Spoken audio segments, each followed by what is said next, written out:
GMP are rolling out the use of live facial recognition technology, and this is how it works. Cameras in a marked van in a fixed location scan faces, and specialist software uses biometric data to compare them to faces on a watch list. Matches ping on the computer, and cops then verify it's the correct person and decide what to do next. If there is no match, the data is deleted immediately. They say it can be used to detect major criminals or locate vulnerable people.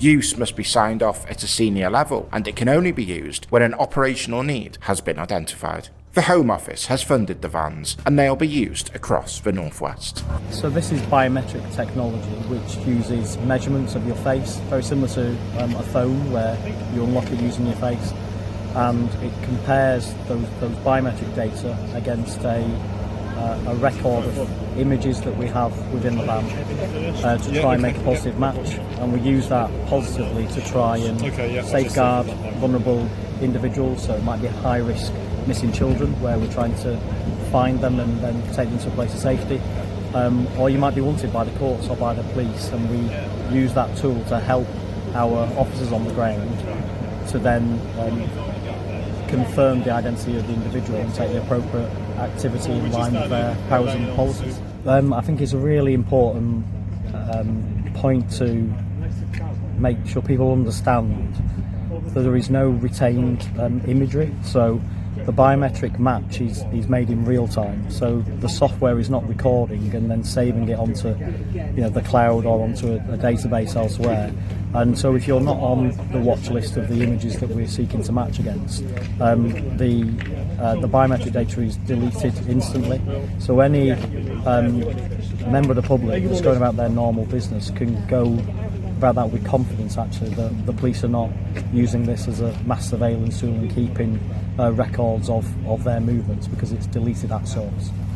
Just how key a tool do you think this is going to prove for yourself and your officers moving forward?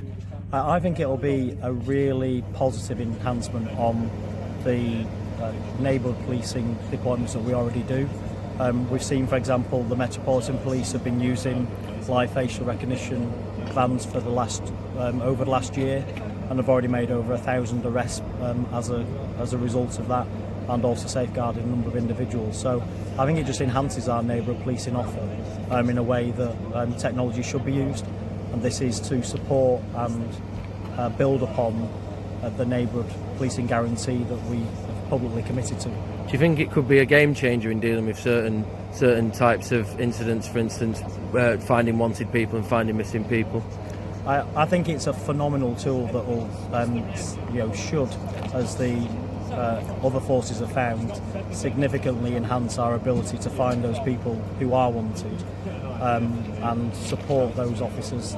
So yes, I think it could be a step change in the way that we approach giving that reassurance to our communities that when somebody who is wanted by the courts or by the police or who is vulnerable and we're seeking to safeguard them, that we've got a better ability to be able to I suppose make those arrests and do those safeguarding. Do you think it will eventually become just an embedded part of policing, like fingerprints, like DNA, that were both in their day quite innovative developments? Do you think this will join those alongside those in moving forward? I think it's a good comparator because this uses biometric data, very similar to your fingerprints and the way that DNA is used by policing. Then, I think this is going to be part of the tools that we use to support our officers on the ground.